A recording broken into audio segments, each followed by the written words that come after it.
नमस्कार, बहुत स्वागत है आप सभी का। मैं हूं आपके साथ चेतन पाठक। खबरों की शुरुआत करेंगे। बड़ी खबर लखनऊ से आपको बता दें, योगी आदित्यनाथ बेस्ट सीएम चुने गए हैं। यूपी के मुख्यमंत्री चुने गए देश के बेस्ट मुख्यमंत्री। देश के 30 मुख्यमंत्रियों में सीएम योगी ने खिताब जीता है। मूड ऑफ नेशनल सर्वे में सीएम योगी बेस्ट सीएम के तौर पर चुने गए हैं। जनता ने सीएम योगी को चुना बेस्ट मुख्यमंत्री। ये बड़ी खबर आपको बता रहे हैं। उत्तर प्रदेश के मुख्यमंत्री योगी आदित्यनाथ देश के बेस्ट सीएम चुने गए हैं। मूड ऑफ नेशनल सर्वे में उन्हें यह खिताब दिया गया है और देश के 30 मुख्यमंत्रियों में वो बेस्ट सीएम के तौर पर चुने गए हैं। बड़ी खबर आपको बता रहे हैं। उत्तर प्रदेश के मुख्यमंत्री योगी आदित्यनाथ को बेस्ट सीएम के तौर पर चुना गया है। मूड ऑफ नेशनल सर्वे में उनको यह खिताब मिला है और देश के 30 मुख्यमंत्रियों में पहला खिताब बेस्ट सीएम का योगी आदित्यनाथ ने जीता।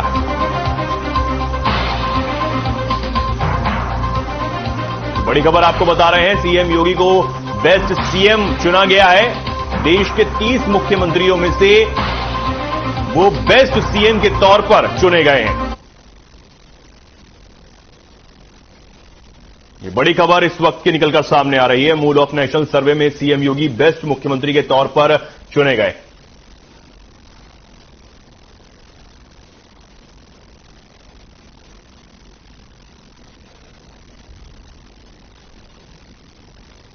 और अब बड़ी खबर लखनऊ से। बीजेपी के नए जिला अध्यक्षों की होगी घोषणा। निकाय चुनाव के बाद होगी जिला अध्यक्षों की घोषणा। ये बड़ी खबर आपको बता रहे हैं। 98 जिलों में होगी नए जिला अध्यक्षों की नियुक्ति। 30% तक जिला अध्यक्ष के नाम बदलने पर सहमति बनी है। कुछ जिला अध्यक्षों को पदोन्नत किया जा सकता है, कुछ जिला अध्यक्ष बनाए जा सकते हैं महामंत्री। ये सूत्रों के हवाले से बड़ी खबर निकलकर सामने आ रही है। ये बड़ी खबर आपको बता रहे हैं। 98 जिलों में जिला अध्यक्षों की नियुक्ति की जा सकती है। 30% तक जिला अध्यक्ष नाम बदलने में सहमति बन चुकी है। ये बड़ी खबर इस वक्त निकलकर सामने आ रही है। बीजेपी के नए जिला अध्यक्षों की घोषणा निकाय चुनाव से पहले यहां पर कर दी गई।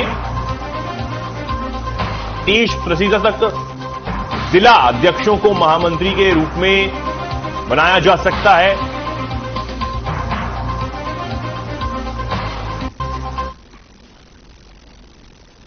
लखनऊ में शिक्षक अभ्यर्थियों ने सहायक शिक्षक भर्ती में आरक्षण घोटाले में जांच की मांग को लेकर प्रदर्शन किया और इसी सबके बीच प्रदेश भर से बड़ी संख्या में आरक्षित वर्ग के अभ्यर्थी लखनऊ पहुंचे और शिक्षक अभ्यर्थी बेसिक शिक्षा राज्य मंत्री संदीप सिंह के आवास के बाहर प्रदर्शन कर उसका घेराव किया गया।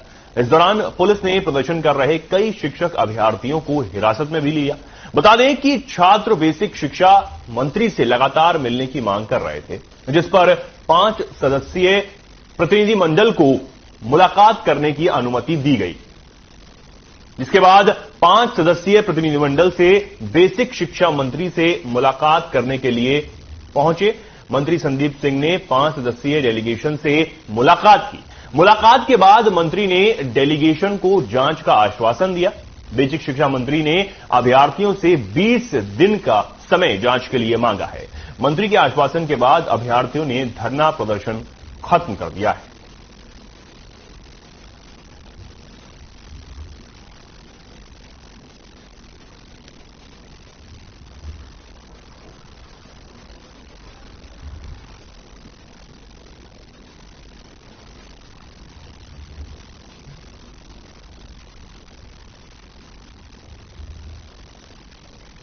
और ये लखनऊ से खबर आप देख रहे हैं। विशेष कम्युनिटी के खिलाफ आया है, जो पिछड़े और दलितों के खिलाफ आया है, तो इस पे सरकार भी कोई निर्णय लेने में भी हिचकिचा रही है। इसमें न्यायिक विभाग है, माननीय मुख्यमंत्री जी हैं और विभाग के अधिकारी हैं। सारे चीजों से बातचीत हो रही है। अभी जल्द ही माननीय मुख्यमंत्री जी से मुलाकात माननीय शिक्षा मंत्री जी की और तमाम आला अधिकारियों और डबल एजी के साथ होनी है। तो उसमें कहीं न कहीं हम लोगों के लिए भी पक्ष रखा जाएगा कि माननीय मुख्यमंत्री जी के आदेश पर 6800 लिस्ट निकाली गई और 6800 लोग माननीय मुख्यमंत्री जी के आदेश पर नियुक्ति होनी चाहिए।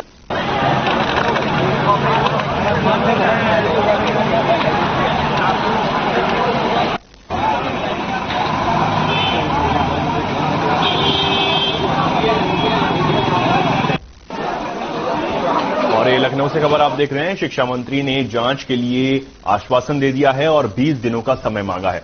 शिक्षक अभ्यर्थियों ने की शिक्षा मंत्री से यहां पर मुलाकात की है और उसके बाद आश्वासन उनको मिला है, जिसके बाद अभ्यर्थियों ने धरना प्रदर्शन खत्म कर दिया है।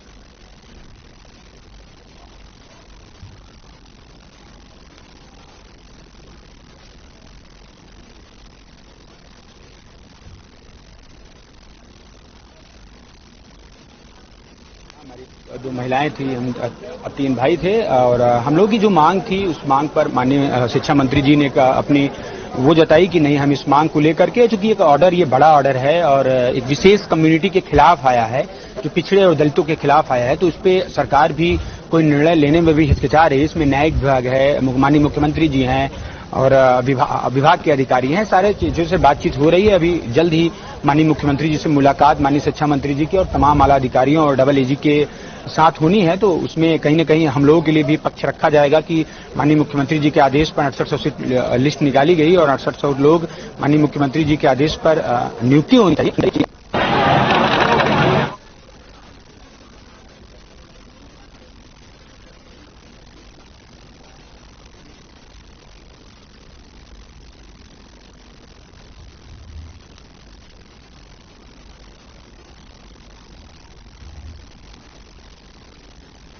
और अब बड़ी खबर आपको बता दें, सीतापुर से यह बड़ी खबर है।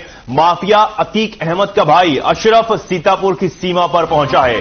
NH 24 होते हुए लखनऊ वाया प्रयागराज के लिए जा रहा। यह खबर इस वक्त निकलकर सामने आ रही है। NH 24 होते हुए वो आगे बढ़ रहा है और माफिया अतीक अहमद का भाई सीतापुर की जो सीमा है उस पर पहुंचा है। ये बड़ी खबर आपको बता रहे हैं। माफिया अतीक अहमद, जिसे प्रयागराज पुलिस कल गुजरात लेने के लिए पहुंची थी, वहां से रवाना हुई और उसे प्रयागराज लाया गया। अब उसका भाई अशरफ सीतापुर की सीमा पर पहुंचा है। ये बड़ी खबर आपको बता रहे हैं।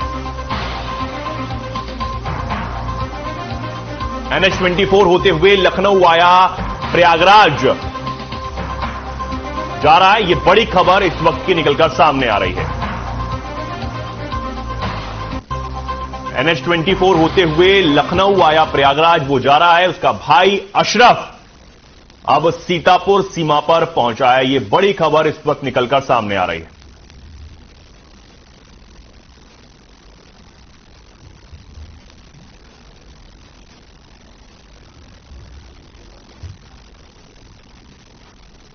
प्रयागराज के नैनी जेल में अतीक अहमद के आने से पहले सुरक्षा व्यवस्था देखने पहुंचे ACP करचना अजीत सिंह चौहान ने कहा कि उन्हें जानकारी नहीं है कि अतीक को यहां लाया जा रहा है। यह रूटीन गश्ती है, लेकिन अगर वही बात की जाए नैनी जेल के अंदर की, तो सुरक्षा व्यवस्था की तो हालात को देखते हुए बैरिकेडिंग भी लगाई जा रही है। इससे साफ जाहिर होता है कि अतीक अहमद को इसी नैनी जेल में शिफ्ट किया जा सकता है।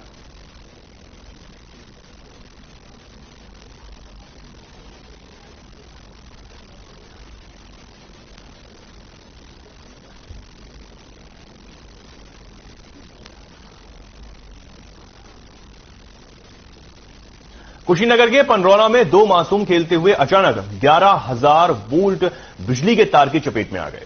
बता दें कि बच्चे छत पर ही खेल रहे थे, तभी अचानक तेज हवा के कारण बिजली का तार बच्चों के हाथ को छू गया और दोनों मासूम बुरी तरह झुलस गए। ग्रामीणों ने आनन फानन में बच्चों को जिला अस्पताल में भर्ती करवाया, जहां इलाज के दौरान एक मासूम की मौत हो गई, वहीं दूसरे की जान बचाने के लिए हाथ कटवाना पड़ा। मामले में पीड़ित परिवार के अलावा नाराज ग्रामीणों का कहना है कि अब हम सभी लोग जनपद में आ रहे हैं, यूपी के मुख्यमंत्री योगी आदित्यनाथ से मिलकर अपनी व्यथा उन्हें सुनाएंगे और उन्हीं से न्याय की गुहार लगाएंगे।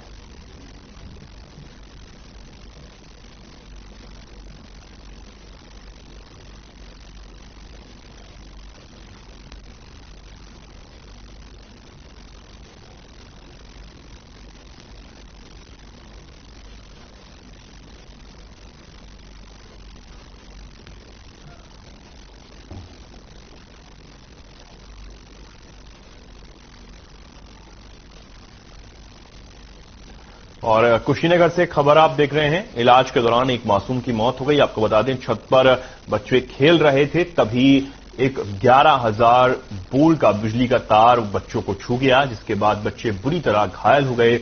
इस हादसे में एक बच्चे की दर्दनाक मौत हो गई और अब जो ग्रामीण हैं वो बेहद नाराज हैं, परिजन बेहद नाराज हैं। उनका कहना है कि अब वो सीधा मुख्यमंत्री से मिलकर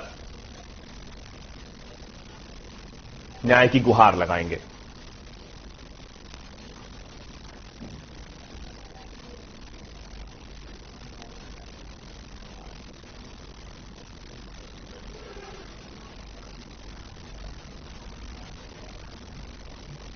कुशीनगर से आप खबर देख रहे हैं। इलाज के दौरान एक मासूम की दर्दनाक मौत हो गई। अमरोहा से बड़ी खबर आपको बता दें, मीट व्यापारी को दबंगों ने लाठी डंडों से पीटा है। मीट व्यापारी को अस्पताल में भर्ती करवा दिया गया है। लाठी डंडों से पीटने की पूरी घटना कैमरे में कैद हो गई है। मीट व्यापारी ने दबंगों के खिलाफ थाने में शिकायत दी है। पुलिस सीसीटीवी से दबंगों की तलाश में जुट गई है।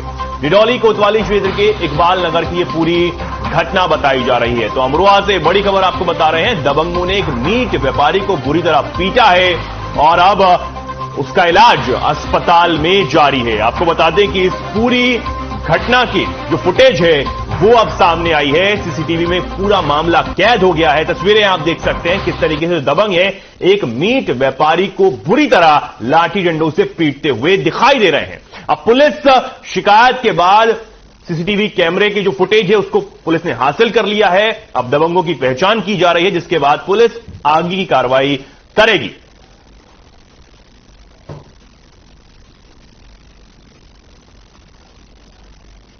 लखीमपुर खीरी में डग्गामार बसों और टैक्सी के अवैध स्टैंड धड़ल्ले से संचालित हो रहे हैं, जिसे लेकर अनुबंधित बस ऑपरेटर एसोसिएशन के जिला अध्यक्ष ने अवैध स्टैंड को बंद कराने की मांग की है और मामले पर डीएम एसपी से मिलकर ज्ञापन भी सौंपा है। साथ ही मामले पर जानकारी देते हुए जिला अध्यक्ष श्रवण कुमार गुप्ता ने बताया है कि परिवहन निगम की बसों में यात्री उपलब्ध नहीं हो पाते हैं, जिसके कारण अनुबंधित वाहन स्वामी और परिवहन निगम दोनों को आर्थिक क्षति पहुंचती है।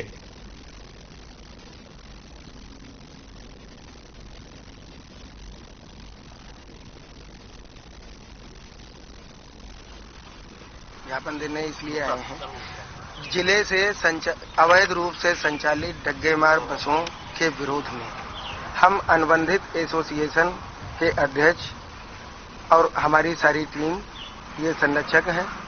हम लोग रोडवेज में बसें अपनी अनुबंध के आधार पर संचालित करते हैं। राज्य सरकार को ढेर सारा टैक्स देते हैं, परिवहन निगम को टैक्स देते हैं। माननीय मुख्यमंत्री जी के निर्देश के बावजूद भी हमारे जिले में अवैध रूप से टैक्सी स्टैंड एवं बस स्टैंड प्रबलता से प्रचुर मात्रा में संचालित है।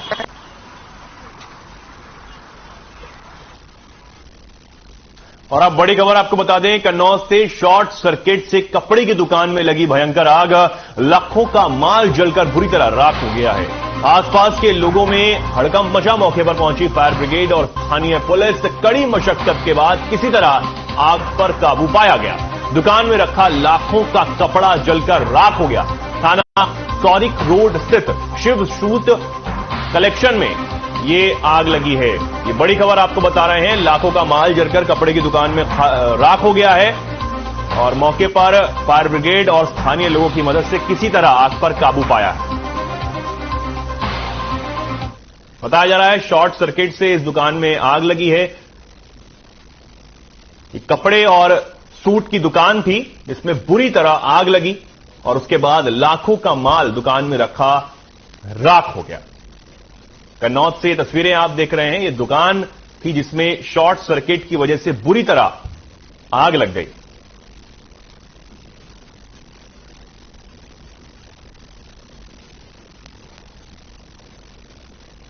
ये शॉर्ट सर्किट हुई बिजली द्वारा। कैसे जाना? ये पुलिस वालों ने बताया सर। आप लोग कहाँ थे? हम लोग अंदर थे। कितना क्या नुकसान हुआ? लगभग 12-13 लाख रुपए नुकसान हुआ।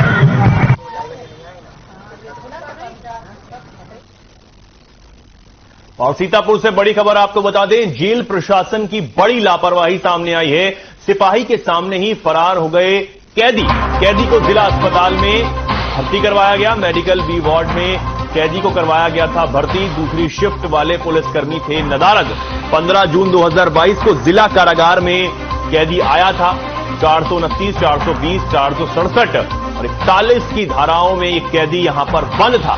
जेल अधीक्षक ने 5 टीमें गठित करके अब कैदी की तलाश शुरू कर दी है। अस्पताल के कैमरे में देखकर जांच पड़ताल पुलिस कर रही है। पुलिस को चकमा देकर जो कैदी है वो फरार हो गया है। आपको बता दें कि तमाम धाराओं से बंद यहां पर यह कैदी था और उसके बाद उसे इलाज के लिए अस्पताल लाया गया था। दूसरी शिफ्ट में जो पुलिसकर्मी था उसे चकमा देकर कैदी यहां से फरार होने में कामयाब रहा, जिसके बाद अब पुलिस प्रशासन कैमरों की मदद से कैदी की तलाश कर रही है। तो ये बड़ी लापरवाही यहां पर पुलिस प्रशासन की देखने को मिली है, जेल प्रशासन की देखने को मिली है। सिपाही के रहते हुए एक कैदी चकमा देकर फरार हो।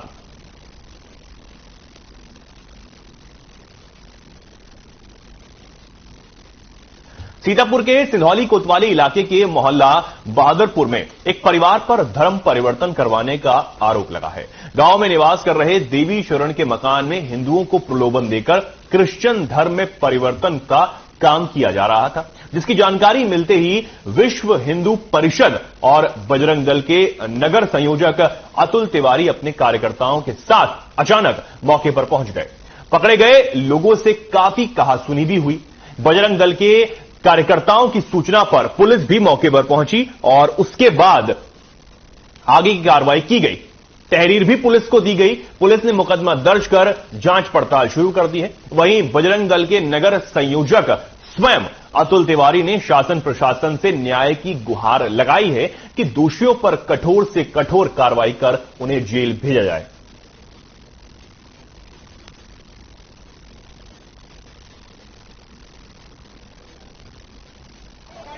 मसला ये था कि हमारे यहाँ जो बजरंग दल के संयोजक अतुल तिवारी जी, उनको विगत एक हफ्ते से सूचना आई थी कि धर्म परिवर्तन बहादुरापुर में एक घर में चल रहा है, जिस संबंध में उन्होंने आज अपने कार्यकर्ताओं को वहाँ पर पहले से बैठा रखा था और प्रशासन वगैरह भी सूचित किया। जिसके बाद हम युवा मोर्चा की टीम और बजरंग दल की टीम संयुक्त रूप से मिलकर बहादुरापुर पहुंची और जैसे ही हम लोग उनके यहाँ ये जानने के लिए पहुंचे कि यह क्या हो रहा है, उनके यहाँ से जो घर मालकिन थी उन्होंने मेरे ऊपर जानलेवा हमला कर दिया। ये देखिए यहाँ पर चोटें आई हैं और मुझे जान से मारने की कोशिश करने लगी, जिसके साक्ष्य भी हम लोगों के पास है। उसके बाद हमारे बजरंग दल के कार्यकर्ता आज सब लोगों ने जब जो है चिल्लाने लगे तो उन्होंने छोड़ दिया।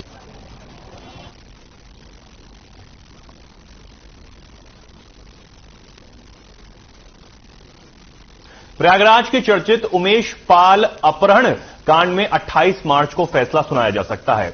इसमें अतीक अहमद के साथ उसके छोटे भाई अशरफ पर भी आरोप है। आपको बता दें कि संबंधित मामले में न्यायालय में पेश करने के लिए प्रयागराज पुलिस की टीम देर रात बरेली पहुंची और अतीक अहमद के छोटे भाई अशरफ को यहां से लेकर रवाना हो गई।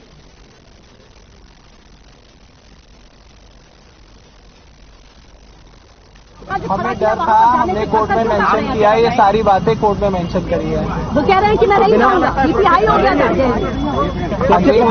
यहाँ पर तो गढ़ रहा, धर रहा, ट्रांसफर नहीं किया जा रहा। उनकी रिपोर्ट में डेट है इसलिए लाया जा रहा है उन्हें। आपको क्या ट्रांसफर का पता चला क्या? आपको आपके मन में जो डर था वो अभी भी है क्या? अब बिल्कुल डर तो है ही है, यहाँ से ले आने ले जा रहे हैं। मैं साबरमती से यहाँ तक प्रयागराज तो बिल्कुल मैं मुख्यमंत्री से और न्यायालय से गुहार हमने लगाया है। हमारी सुप्रीम कोर्ट में आज तारीख है, सुप्रीम कोर्ट में आज इसी विषय में तारीख है कि सांसद साहब को इतनी दूर वहाँ से न लाया जाए, वहीं वीडियोग्राफी करा ली जाए। उसके बाद भी उनको यहाँ लाया गया तो हमें खतरा तो है ही है।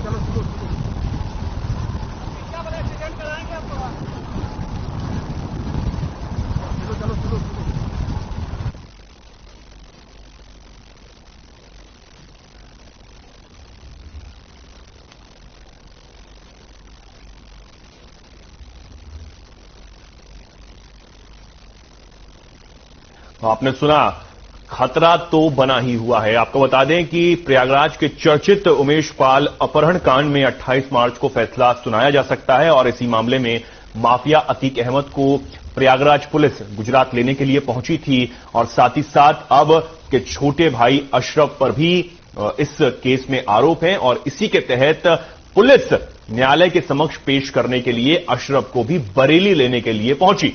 इसके बाद अब दोनों को कोर्ट के समक्ष पेश किया जाएगा। इसमें अब 28 मार्च को फैसला आने की उम्मीद है।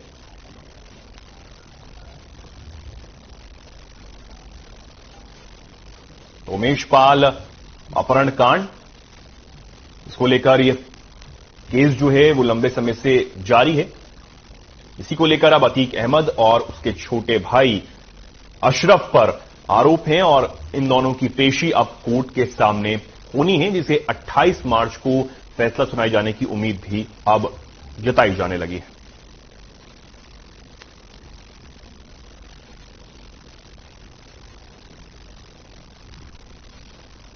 आपको बता दें प्रयागराज पुलिस कल गुजरात पहुंची थी, अतीक अहमद को वहां से लेकर यूपी आई और उसके बाद अब उसके छोटे भाई अशरफ को भी बरेली से लेकर वो निकल गई है।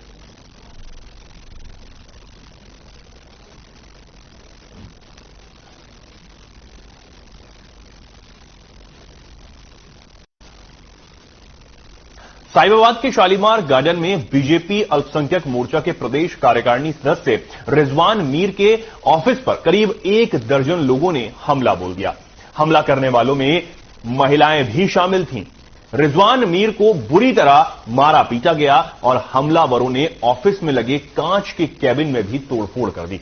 मामले पर अब्दुल कादिर नामक व्यक्ति का कहना है कि रिजवान ने करीब 4 साल पहले उनकी दुकान को किराए पर लिया था, लेकिन 4 साल से वो किराया नहीं दे रहा था। वे कई बार अपनी दुकान खाली करने के लिए उसे मिलते थे, लेकिन रिजवान हर बार टाल मटोल कर दिया करता था और अपनी राजनीतिक छवि से डराता धमकाता भी था। साथ है कि अब्दुल कादिर ने बताया कि परिवार सहित उसने मिलने आए थे, लेकिन रिजवान ने महिलाओं से बदतमीजी की। मामले की सुनवाई मौके पर पुलिस पहुंची और झगड़ा बंद कराते हुए दोनों पक्षों को थाने ले गई। फिलहाल मामले पर अग्रिम कार्रवाई की जा रही है।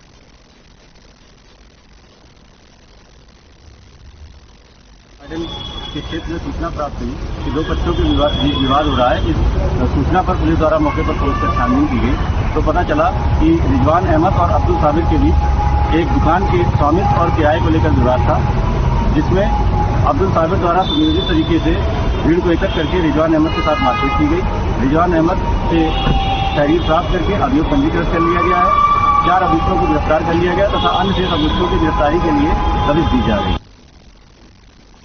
खबरों में फिलहाल के लिए इतना ही। नमस्कार।